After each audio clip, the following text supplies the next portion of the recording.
All right, before we go live, I'm gonna unmute Zombie Grub here to make a quick comment.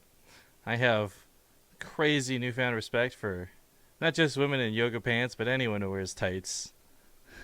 Because stream's not gonna get to see what's about to get laid down, but the feels are real. All right, hello everybody, and happy Halloween. We are going to be doing the Corsair Cup live. Let me move that a bit. We're going to be doing the Corsair Cup live here in a moment. Of course, Rifkin spooking up the overlay today because I don't know why reasons. Here with Zombie Grub. How you doing? Hello. I was going to say, if we could give you like a Halloween nickname, what would it be? Like, but you already have zombie in your name, so it's kind of like... I'm already covered, man. Right? Your bases are good. Now, before we get started, there was some hiccups with the brackets. I don't know really what's going on because Olivia, I think, is busy trying to fix things instead of responding. So I believe the current set of brackets in the exclamation mark bracket command, by the time you hear this, are correct. I don't know if they'll actually be live and set and good to go, but we have a phenomenal amount of signups today. So I gotta imagine some of these people don't actually check in. That being said, before we have everyone eliminated, quick shoutouts and notable players showing up today. We got Super, Wellmu. This is apparently Wellmu's first ever Corsair Cup, by the way. Keen, sort of. Tails. Kerr back in the day was really good. It'll be interesting to see him play today. Billowy, Alive. We got Healer. Shout out to Healer. We haven't seen some good mech in a while. Slayer's Boner, which we all know better as Caliber. Suppy, if that's really Suppy, was starting to be cool. Garrett Rail, very nasty Protoss guy to play against. And of course, at the bottom side, Goblin as well, included in that list of nasty Protosses. Yes. That is probably actually Suppy. I mean, he was playing yesterday in the Really? Cheeseadelphia qualifier tournament thingy. Oh, that's cool. That's awesome. Totally. Yeah. Well, Yeah. we'll see how things go for today. Of course, it's a regular Corsair Cup in terms of just what's happening format-wise. Nothing's really changed. There's no additional prizing because it's Halloween. There's no candy to give out or anything like that.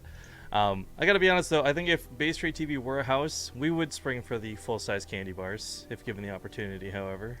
That's where I your mean, sub money would go. to be that house has always been like A dream, right? Like, who sure, a dream. I mean, it's a little strong, but yeah. Yeah. Alright, well, by the way, I guess we should note, this is one of our last casts before we leave for BlizzCon, which I'm super excited about, of course. However, one thing to talk about that I do want to get out of the way, and we'll definitely mention this throughout the day, Twitch Prime subs are starting to expire. If you guys subbed on the first day of Twitch Prime, congratulations to you. Whether you sub to us or somebody else, your Prime sub's probably going to expire today or in the next couple of days. Now, let me explain how this works because there was some confusion on Twitter this morning. First, your subscription to Amazon Prime / Twitch Prime, that's a completely separate thing than what I'm talking about. That's good. You just always have that auto-renew as long as you have their services. However, the free subscription they give you to give to a channel of your choosing once a month, that's what's likely expiring. And it does not auto-renew. So, whether it's us or somebody else, this is just a general reminder to consider keeping an eye on that resub, guys, because we'd love to have you back for more. Yeah. Do you see my costume on I the love the overlay. Dude, I told you, I spooky this up. Like, context, guys, I don't really care about holidays. Birthdays, doesn't matter, like, none of that. For some reason, I just, like, I got a kick out of spookying up the overlay. I even did some stuff to the in-game overlay, too. Whoa. Right? I can't wait. That's going to be amazing. Thank you for your enthusiasm, I'm so Zombie Girl. jealous. You're welcome. What would you be jealous of? Your ability to come up with a cool costume. Duh. Okay. I'm sensing some real unfair sarcasm here at Zombie Grub. And it's hurting my feelings. No, I really thought it was a clever idea. You know, last second, use the green screen. I get it. This was actually entirely like I don't have a costume. I was going to go to a costume party this weekend, but I didn't have a costume, so I didn't want to be that guy who just goes and shows up. It's like, oh yeah, I'm the day after Halloween guy or something stupid, so I ended up going home and sleeping. You should haven't heard that one. I made that up on the spot, so I don't know. But point is, I was like, you know what? I got all this green screen stuff. Why not fuck around? I feel like you can make something fun out of it. That was the goal. Lighting for this obviously isn't perfect, but you know, it is what it is. Anyways, brackets aren't final just yet, so excuse what I said earlier. We are waiting for those to line up, and then we'll get this party started. Quick reminder as well, not only is this the last Corsair Cup before BlizzCon, there's going to be the last Alima League for a long time coming up shortly. Later tonight even, I think it's like 20 hours or something from now, something crazy like that. The point of it is, it'll be the last Alima League we cast online, then we fly to Korea and cast the year finals live, which is going to be awesome. So, full context here, I have these, with this one-piece suit thing, there's like these gloves that come attached to it that I can't not wear. I'm not so good at typing, so you're going to have to take care of Olivia's question, because I can't actually press buttons so good. Okay. I'm looking. Alright, Smelly Pickle says, BaseTradeTV, are you guys doing a fan meetup at BlizzCon? So, we're definitely looking to do something of that variety. Zombie Herb actually made a tweet saying, like, what would you guys prefer, meeting up on, like, the 3rd or the 4th or something like that.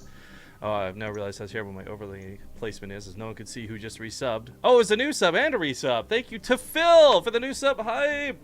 We'll get caught up with people in a moment. But to answer that question real quick before moving too far, oh my god, another new sub. Thank you to Yumtastical. You're awesome. We are planning to do some sort of meetup, some sort of thing. It might be something big like we did at DreamHack Austin, or it might just be a smaller get-together of fans we tweet out at the last moment. I don't actually know yet. But we'll definitely be tweeting. Like, if you want to come for the meetup, the best way is going to be following us on Twitter. This isn't some ploy to get you to follow us on Twitter. It's just that's how we'll communicate with our fans and how we tend to usually communicate with our fans.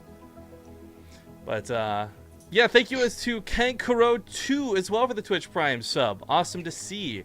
We also had Gotta Love 69, hit us up for 22 months earlier. This is why no costume, Zombie Grub. Why no costume? Because I wasn't aware we were gonna do costumes. Yeah, we didn't plan on it. This was literally very last second for me.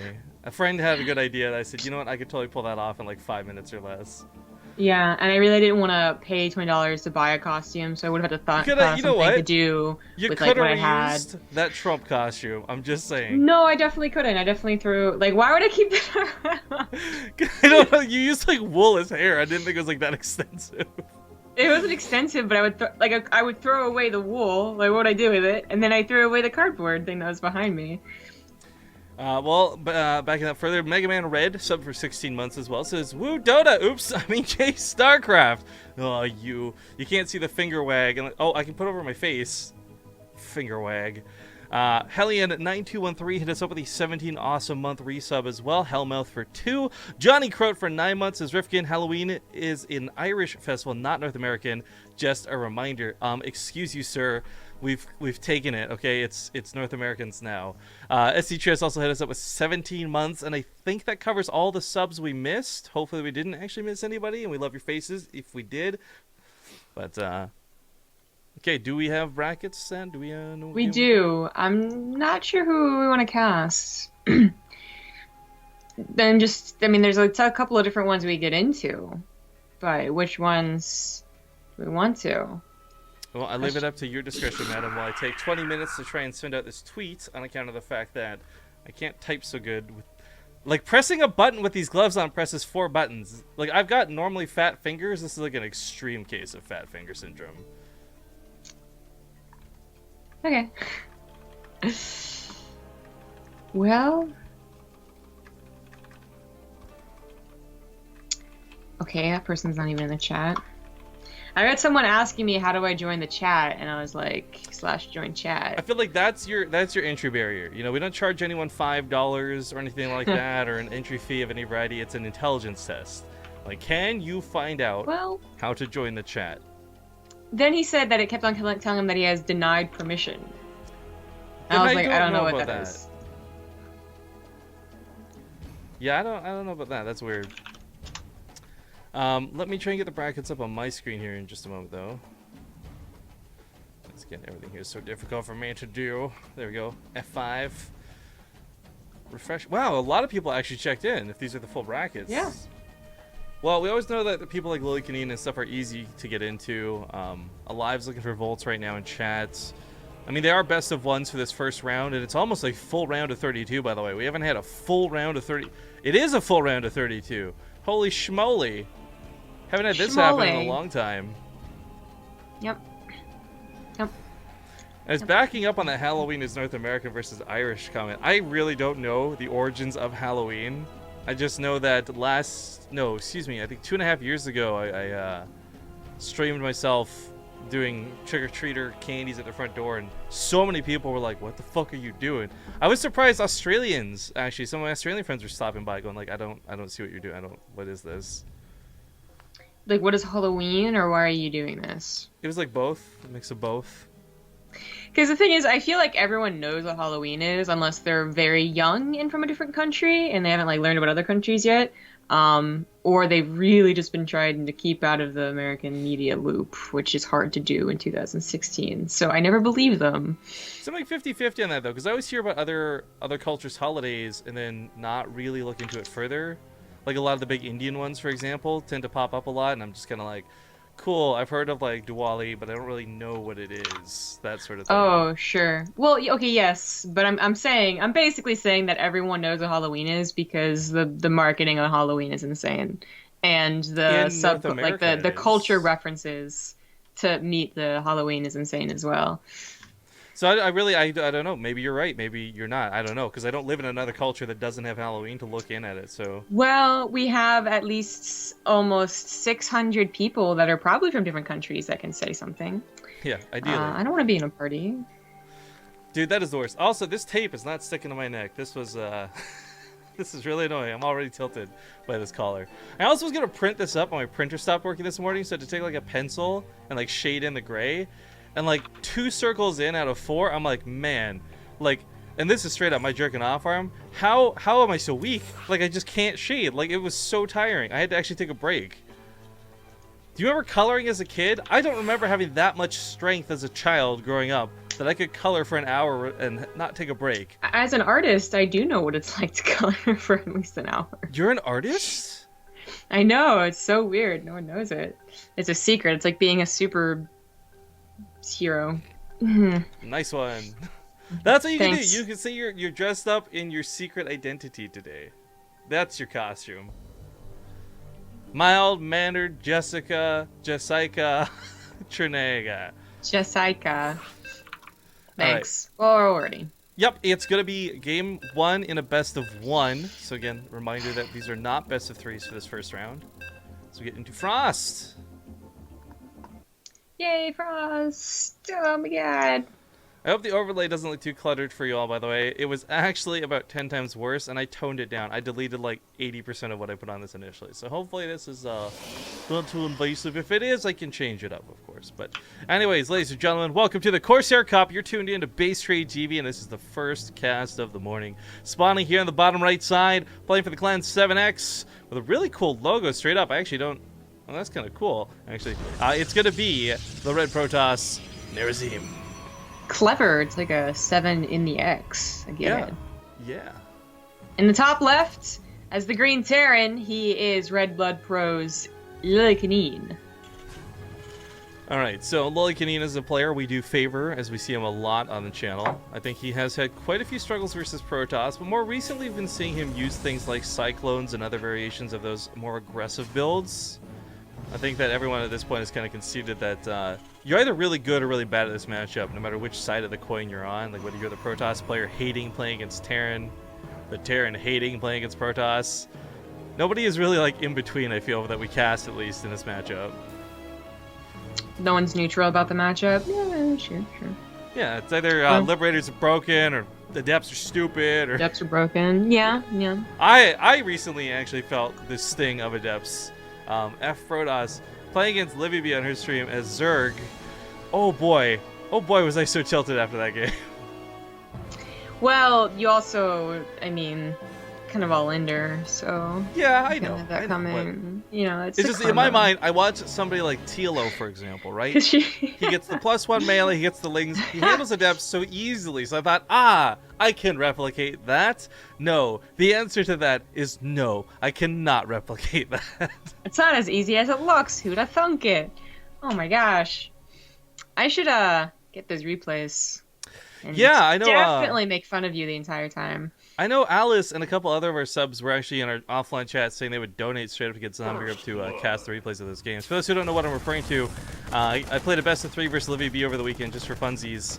I don't want to spoil the results or anything. I think it went a little bit different than expected, though. I'll say that much. And I would totally be willing to give Zombie over the replays to cast, but only if you guys really want to see it happen. Otherwise, those are too embarrassing for one of us. Probably her. Shh. Definitely not me. You both should be embarrassed by what you did. Yeah, I know. Indeed. I felt the shame. We played 2v2s right after, but as soon as we finished that, I went and took a shower. I was like, ugh. So this was a little bit annoying. You did. I like it. I like the Halloween theme in the in-game overlay. Nice. So Nerazim does a gas steal, which is actually fairly important to what Lillekanin may have been setting up for. You'll notice he took the command center a little bit later, and okay, maybe this was actually just a bit of a wonkier build order, but you can't super layer the cyclones on like you normally would want to as a mech player if you don't have 2 gases for it.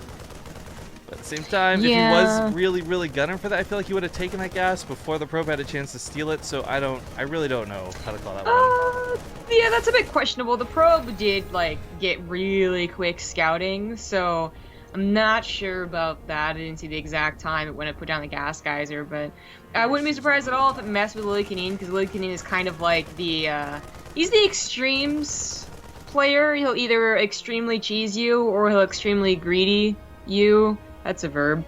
And it is now. You know, this kind of in-between thing isn't usually his style so much. You know, not getting the upgrade for the cyclones and a factory expand, which is neither greedy nor hyper-aggressive. So it does feel a little bit not Lillekanin. Seeing the barracks is totally Lillekanin, but he also needed it for the cyclones. Again, if these had their upgrade, that would have done even faster, but he still nailed it. The barracks is actually kind of important to this situation, though. It's not just that it might do a little bit of scouting. It provides the high ground vision that the cyclones would normally run out of, and he'd have to start burning scans for and lose mule drops, etc. It's kind of a cool aspect to it. And honestly, if you play a mech, you don't really need that barracks. You're not going to be slapping down a ton of factories this early anyways, and if you lose it, worst case scenario, you spend 150 on another. But sees that high ground vision to pick off the Twilight Council. Now, obviously, shooting the Stalker would have been better in this situation, but denying Blink is a huge priority, as that mobility is the only thing that will let them close in close enough to actually kill the Cyclones. A little bit of fancy micro work from Lillekanin accidentally still puts the wrong Cyclone on the front lines. Yeah, I was going to say, killing the pylon and then getting on top of the blinker. What the hell am I talking about? The blink! This is like the remote. Better. Do you call the remote control a clicker? Yes, yeah, totally. But on top of that, blink would have been better, and then you deal with the Stalker after that, because they would have been able to warp in more Stalkers. It would have been a Stalker and an Immortal, but oh well, hindsight 2020, he has to go back home. Still waiting for a mag field accelerator. This actually worries me a bit, though. So, to fully explain the dynamic of these, because you really don't see Cyclones too often, a Cyclone will actually 1v1 any Protoss unit. Doesn't matter, not a problem, just kite it away, use that lock-on ability, etc. However, what a Cyclone does not do well is fight between cooldowns of lock-on when it has to sit there and fight instead of being able to just simply run away. If Stalkers are numerous enough, and they should be because they're way cheaper than a Cyclone, Nerazim should be able to just outnumber Lillekanin. Not to mention that Immortal, if it fires once, that's literally like half the health of the Cyclone gone immediately. Literally. Yep. Well, I guess literally it would only be with +3 weapon upgrades. So actually, okay, whatever. Oh, okay. Well, unfortunately, Lillekanin does have to remake that barracks to continue making factories, so that's a little bit awkward. But 3 factories will get him going for a while longer. Yeah, his holdup actually might just be on the orbital more than the factories. You don't really need to put down 5 factories on 2 bases. You don't even have the gas to make those, much less produce off them.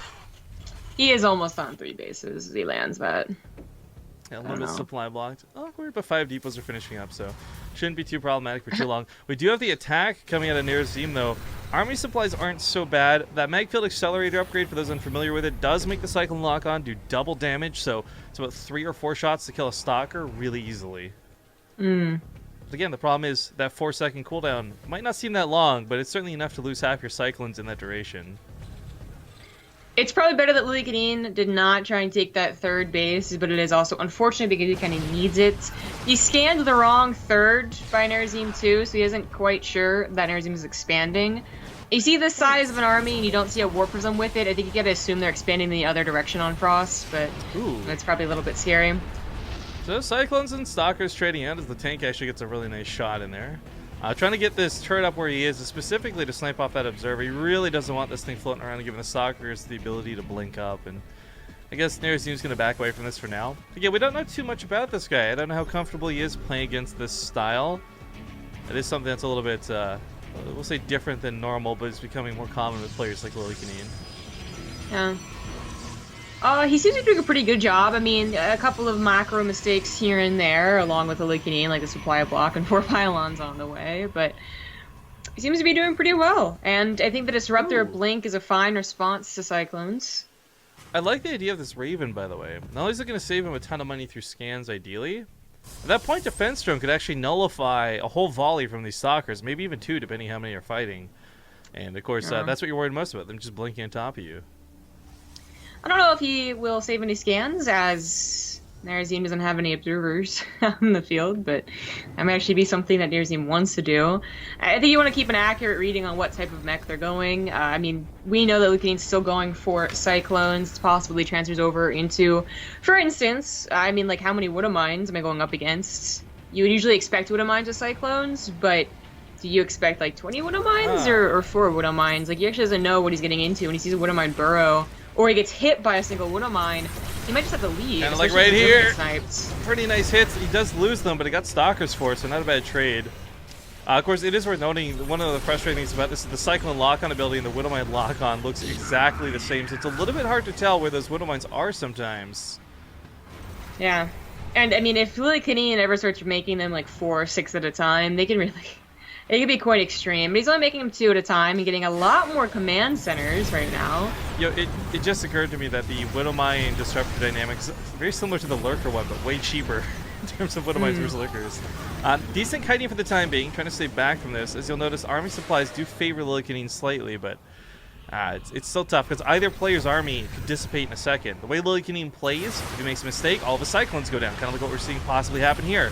Same time for Nerazim, if he gets too many lock-ons, he bleeds out. Yeah. Nerazim knows how to play against this, though. I mean, the way that you can do this, and I guess there's multiple ways you can play against Cyclone, but what he's doing is like what they were doing when Innovation was doing it in the King of the Hill. I'll buy another barracks. But, you know, you shade in the Adepts and trap a couple of the Cyclones, and you blink in, hoping that there's no Widow Mines, and that's the key thing, too, by the way. So the Widow Mines get good shots, then it's all mute anyway, but...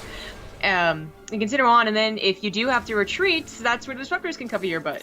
So now he has like a bazillion of Disruptors, he can keep on shooting them out offensively, but when you have a low number, defensively is the way to go.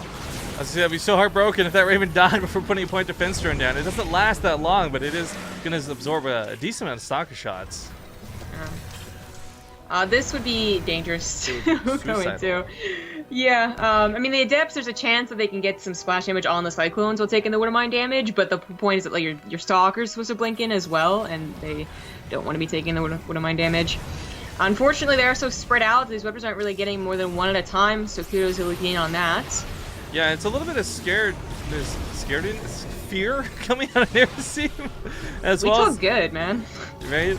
He doesn't have proper detection here. The observers keep getting picked off when available. The Raven's providing the detection for that, and it's a bit scary to float those forward. It really is like unknown territory. Are there 5 Widow Mines? Are there 4? Letting this go off is going to be tough. I don't have the Korean casters for some reason, but that splash damage is insane, and Nerazim loses most of his front line. Backing away though, there's a ton of disruptors to fall back to. Yep. So that's supposed to make the Korean announcer sound, but didn't. It did for me. Well, thank you to Soft Vengeance for the $5. It says, make Zombie Rope cast and make chat pay for it. Okay. Wow, that Nexus died so quick. That was like watching a Super Formula 1 car just floor it. That was insane. I'm gonna need about 20 more of those donations. Look, my game was pretty awesome, okay? There's no reason... Just because it was like 40 minutes long. That's why I need it. She's gonna the have to buy whole series is like an hour and a half. 15 Red Bulls just to deal with my bullshit. Got it. Yeah, exactly. Well, Lillekanin really feels like he's starting to close in on Nerazim. I think Nerazim, had he been more aggressive earlier on to continue keeping the Widow Mines defensive as well as in a lower number, I think the composition works fine. And it's not that he's lost yet. But it is, I feel, getting increasingly more difficult for the Protoss as the Cyclone numbers grow and the Liberators are on the way. Right, and it's the investment in the Liberators that I think is going to really pay off. I love seeing Covert Reactors too. That's kind of cool. That's for the Ravens. We'll talk more on that in a moment because we might not see anymore. It's so damn expensive. But that Liberator range, consider that the Raven puts down 2-point defense drones. Stalkers can no longer do that classic trick of blinking into them and sniping them off before dying. The range on them is going to be really hard to zone out. With so many Immortals slash Disruptors being invested into, there's not really going to be the adequate amount of anti-air. Another base gets sniped on a Lillekanin. This is putting Pult to shame is what it is when it comes to base sniping. Holy cow, that's going down quick. Yeah. Nerazim really needs to get some positional advantage here. He's constantly just taking the attack and then trying to do what he can against it, and it's not terrible, but now his nexus are getting sniped, so it is turning into terribleness.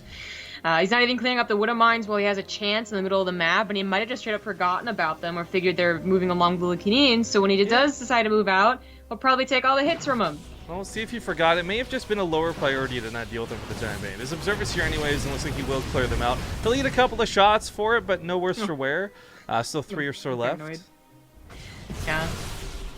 Yeah, he's like a little paranoid. Because the Archons keep on triggering them. He just killed an Archon with 2 Widow Mines. That's worth the trade. There you go. Thank you to Haru SOS for the 9-month resub. Happy Halloween, and see you at BlizzCon. Mwahaha. Really? Nice. Cool. Yeah, again, if you guys aren't following us on Twitter, we'll be tweeting about what we'll be doing at BlizzCon as far as fan meetups go. Oh, this is dangerous. He tries to go in and focus them down before they detonate, but it's not going to work like Marauders. And Lillekanin takes a far worse trade there. Cyclone's so much more expensive and harder to replace.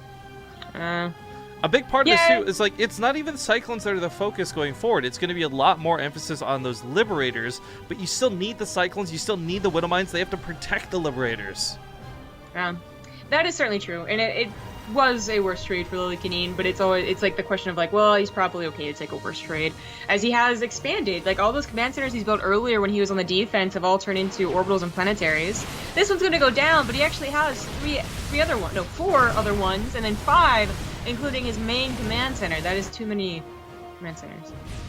But that's what he did.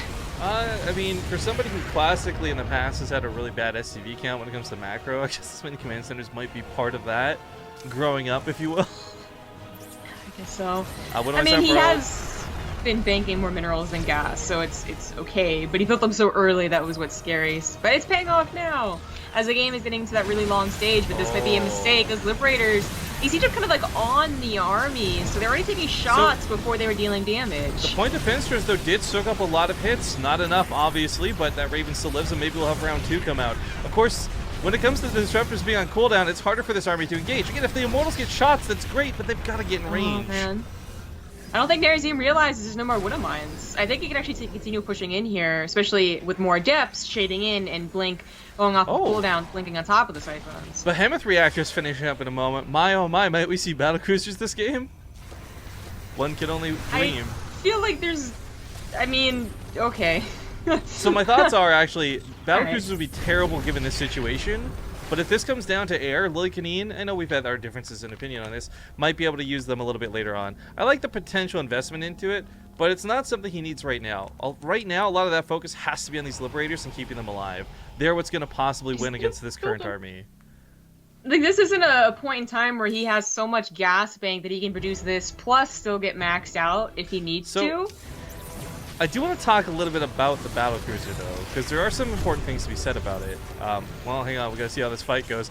Looks like Nerazim's going to dedicate a little bit harder than he should. Stalkers blink underneath the Liberators, but eat the bait, so the Widow Mines get some nice hits. While this goes on, the army to the north chases a little too far forward. Lillekanin's looking for some lock-ons, but he gets hit by a Disruptor shot instead. Going back to the battlecruiser, though. So even though Stalkers have bonus damage versus armor, okay, granted, battlecruisers come with a ton of armor, and he's got +3 to boot. Now, the thought on this is I don't actually see him using this on the front line, but I would hope he does, like, teleport tactics, where you jump past the whole army that's sitting here on your side of the map and jump right to their baseline. That cannon is not going to scratch a battlecruiser with +3 armor, and it's just going to kill all the probes. So if that's the idea here, where you're only getting like 1 or 2 of these, yeah, it's like the most expensive harassment in the game, but it's guaranteed to get past the army to your opponent's back line with them being unable to do anything about it. If that's how he intends to use this battlecruiser, I love the idea. But if this is for the front lines, I don't think it's what he wants to have given this situation. I don't like the battlecruisers. I never been convinced that they're very useful. You know, they do take a long time to kill. Usually if it is going end game and you can actually get to battlecruisers, you know, and you're not cheesing with battlecruisers, I guess, first of all, then it usually means the other person is pretty okay to get to their late game as well, which I would say Nerazim is. Like, he hasn't been expanding like Lillekanin, but he's been taking better trades, so this 5th base is new, but he still has a bank. So I would say that as soon as he recognizes that's happening, he could go into Tempest, but the problem right now is that Nerazim, despite seeing Liberators, is not recognizing that Lillekanin probably wants to transfer over into, like, mass air. Because I think he really should have already thrown down 2 Stargates and, you know, was building a fleet beacon by now. I am loving these point defense drones covering those Widow Mines. Now, yes, a lot of Widow Mines just went down, but look how badly injured Nerazim's army is. And he's warping his Zealots at this point without charge. Charge finishes up soon, granted, but those still can't shoot up. These Liberators are going to be a problem going forward. I really think that Nerazim has lost the game in the late game. Like, he knew how to deal with it in the early-ish game, I guess, and in the mid-game it was okay. But as the armies got maxed out, he's not transitioning. So they got another thought here for the battlecruiser, right? Not exactly the most effective way to use it, but all things considered, the battlecruiser would be the most expensive point defense drone. Everything's going to turn to focus that, and it's gonna take the hits. See, that's what I figured it would be really good for.